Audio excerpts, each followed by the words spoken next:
Good afternoon, everybody. Welcome again to the Schiele Museum. My name is Schiele Zimmerman. I'm the live animal manager here, and welcome to our next creature feature. Before we go any further, if you're joining us right now, please feel free to comment in our comment box. Let us know where you're from. And if you have any questions, comments, anything throughout this live feed, feel free to join us in our comment box. We'll try to answer all your questions right now. If we don't get to them, we'll get to them after we're finished. So, to get started, what creature are we featuring today? Our eastern black rat snake, or eastern rat snake. Now I threw in black because most of you have probably heard the snake known as the black rat snake. They changed the name of it about 10 years ago, so we're going to focus on our eastern rat snake. Before we meet a special live guest, maybe a snake, we're going to actually talk about a few general things about snakes. So, first question, what is a snake? So what type of animal is a snake? Think you know comment in our comment feed? Okay guys, so hopefully you guessed, right? A snake is a reptile. Now why is it a reptile? Well, because it is covered in scales. It is also cold-blooded, meaning it can't produce its own body heat. It regulates its body heat using its environment. It also, either some reptiles lay eggs, some people give live birth. We'll talk about that in a moment. That makes it a little bit different, obviously, from mammals like us. So there's lots of reasons why we have reptiles. There are 4 different types of reptiles, so let's see if you guys can help me figure those out. So of course our first one is snakes. Anyone have a different idea of another reptile? There's ones that have shells, so turtles. And then we have our lizards, and last but not least, our crocodilians, so alligators and crocodiles. But as I said, today we're going to focus on snakes. Now, why do I want to talk about snakes? I actually love snakes, but I know lots of people aren't as comfortable. So I want you guys to feel comfortable, to understand why we need snakes, why they're around, what's important about them. So first, let's start with what do snakes eat? So anybody have an idea what snakes might eat? So if you guessed rodents, you'd be correct, although snakes can eat a variety of things, but all snakes are carnivores, meaning they all eat meat. Variety of snakes, though, eat rodents. Now, how do they catch their food or eat their food? There's 2 ways. So any guesses on that one? Okay, so our 2 ways are we have venomous snakes that bite and inject toxin into their prey, and we have our constricting snakes, so that wrap around their prey, squeeze it, and actually it's fascinating, to me at least, they squeeze their prey so hard that it cuts off blood flow to their brain, so it's actually a very painless way to go, and that's how they are able to get that type of prey or mouse or rat. Now how they eat them too, they have a mouth or teeth, so to kind of give you an idea, all snakes do have teeth. Now the difference is the venomous snakes have large front fangs to put in that venom. Other snakes just have a bunch of teeth like this to help catch that food. And they all swallow their prey or food whole. Another thing too is I kept saying venomous snakes. You might hear people call them poisonous snakes, but that would not be correct. The difference is that poison has to be absorbed. So maybe you have an open, wound on your hand, or it's goes in through your skin, or you eat it or taste it, which hopefully you're not eating snakes. So that's poison. Venom, on the other hand, has to be injected. So something has to bite you or sting you in order to get into your bloodstream. So that's the difference. So snakes are either venomous or non-venomous. Now another thing, how do snakes move? So, question for you guys. Do you guys think snakes have bones?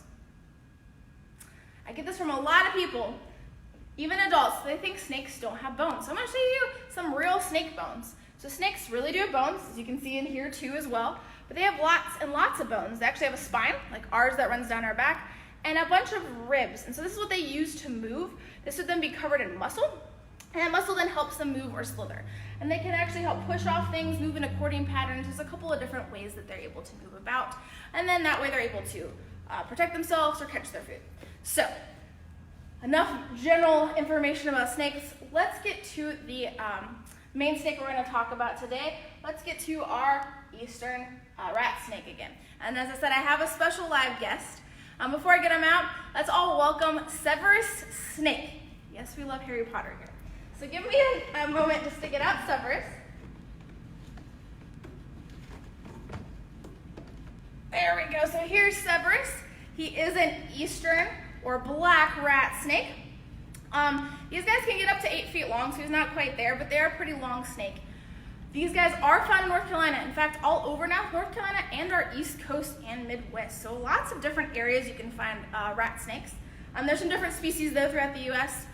So you're not just gonna find our eastern rat snake, but around here, every single county has rat snakes.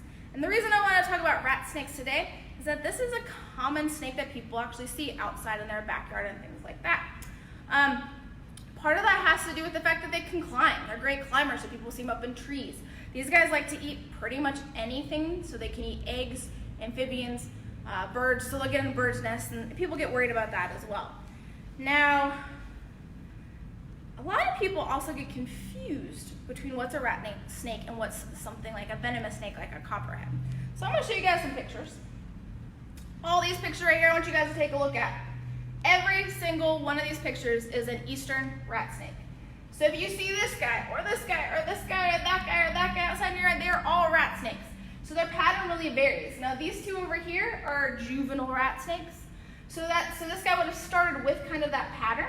As they get older, it starts to fade. But this guy over here is a color morph, so it just is a yellow, people call it a yellow rat snake, but it's the same species as our black rat snake here, like Severus. Now what about this picture? You guys think this is a rat snake? No, this is a copperhead, but this guy gets confused all the time, or rat snakes per se, get confused all the time with our copperheads. And so unfortunately people hurt them, don't want them around, but the way you can tell the difference, copperheads have this yellow tipped tail. So juvenile copperheads are gonna look like that, well your juvenile rat snake is gonna look like this over here. You also notice, if you look closely, the pattern's kind of different. However, if you're ever not sure what a snake is, leave it alone. I promise you it's not gonna wanna mess with you. And leave it there, and I promise you if you don't mess with it, it won't mess with you. Because I want you guys to imagine, for everyone close your eyes. Think about what you would do if you're outside. Mind your own business, just having fun outside, and a stranger came up to you. And that stranger tried to mess with you or hurt you, maybe poke you with a stick, or chop off your head with a shovel. What would you do? I hope everyone said fight back, because stranger danger. But snakes are the same way. If you leave snakes alone, I promise you they're gonna leave you alone. They don't wanna hurt you. It's only because they're scared that they bite, because they don't have arms to punch or legs to kick like we do. So, as I said, this is Severus, our eastern black rat snake. Now, does anyone have any questions about snakes while we're talking about them? So, let's see. I know, how many eggs do snakes lay? So rat snakes lay anywhere from a couple eggs to about 2 dozen, so 10 to 20 on average. They do lay eggs, but interestingly enough, not all snakes actually lay eggs. So copperheads give live birth. We have some other snakes that give live birth, but the majority of snakes do lay eggs. And so a lot of snakes don't care for their young either, or for very long. When eggs hatch out, they disperse when they're young and go in different directions. But you can sometimes find snakes together, especially in winter, because it is cold. Sometimes they will den together in order to get warmth off of each other. Okay, so another thing that I'm sure people are thinking or wondering is, do they bite? Can he bite? How do they hurt you? So yes, all snakes can bite because they need to be able to eat. But as you can see, he's not trying to hurt me. He knows I'm not a threat to him. He's used to being around me. If you were to find a snake in the wild, they wouldn't know that I was safe. So the best thing to do is leave it alone. That's why if you go towards a snake, it might try to slither away, or might, one of the things they can do sometimes is coil and become defensive to look a little bit bigger than they are. So if you see that, just leave a snake alone, walk away. If you're not sure what type of snake you're seeing in your backyard, I would love to help. I'm all about protecting snakes. We need them. And so feel free to send us a picture, and I'd be happy to identify them. Are they territorial? They're territorial? So that's very interesting. I've actually looked into some different information about this, and thinking about like Burmese pythons, which are huge. I actually did studies in the Everglades and moved these snakes 20, 30, 40 miles away from where they were found, and these snakes went back to where they were found. So snakes do have a certain area they tend to live in. Now, is it like a lion, and it's spraying its territory? Not quite the same, but they can smell. They do release pheromones and things like that. They kind of tell them what's around and what's in that area. But it's not quite like, only one male can be in a certain area. Do they shed? So snakes do shed. In fact, I have a rat snake shed here with me so you guys can see it. So snakes shed their skin. So we're always shedding our skin. You know, we scratch ourselves, skin cells fall off. Snakes do it all at one time. So if you see this, you know, something like this outside, you probably have a snake sticking around. Now the difference, sometimes people ask, is what's the difference between shed and skin? So this would be the skin of a black rat snake. In order to get the skin, the snake can no longer be with us. To get the shed, the snake is still with us and he's actively shedding as he grows. What's the difference between a king snake and an eastern rat snake? Okay, so king snakes are one of my favorites too. You might get to hear about them maybe in another creature feature. King snakes actually eat venomous snakes like copperheads and rattlesnakes. Rat snakes cannot. They're not immune to the venom. A lot of people think rat snakes are black racers, which can eat venomous snakes. Now the difference, and it's going to be hard to tell if you're just outside, but if you look at some pictures, Google that, the difference is going to be a rat snake actually has keeled scales, meaning they kind of sit on top of each other.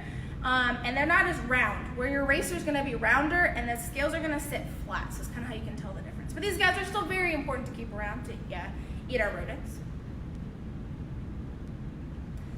Okay, so going off of that, the last thing I have to talk about with these guys is, you know, why are they important? Why do we have snakes as animals ambassadors? Well, one of the biggest things I want to pass on is please don't hurt snakes. Please protect them. We need them. Why? Well, we talked about how a lot of them eat rodents. Now, do you guys want a lot of rats or mice hanging around your house, getting in your food? Probably not. And in fact, scientists actually did some calculations. They looked at what would happen if we could somehow get rid of all the snakes in the entire world at one time. And if we were able to do that, we would literally be ankle deep. Yes, everyone look at your ankles. Ankle deep in rodents in less than 1 month without snakes. So if you don't have to love snakes. I just ask that you appreciate them, you help protect them. If you're not sure what one is, ask before you hurt it. There are people that will come and help you remove snakes. You know, let's do our part keeping snakes around so that we don't have to live with rodents in our houses. Any last questions? Will they eat other rat snakes? So, a lot of snakes, if really hungry, may try to eat another snake. That's not normally their first go-to, but if there's not a lot of other resources and they're starving, they may try to eat another snake. Lots of snakes eat other snakes, just there's not as many snakes that can eat venomous snakes. Okay, well thank you guys for joining me. If you've enjoyed what you see and you'd like to help support our animal ambassadors here, please feel free to donate and look for us again. We might be doing a poll seeing what animals you'd like to hear us talk about next.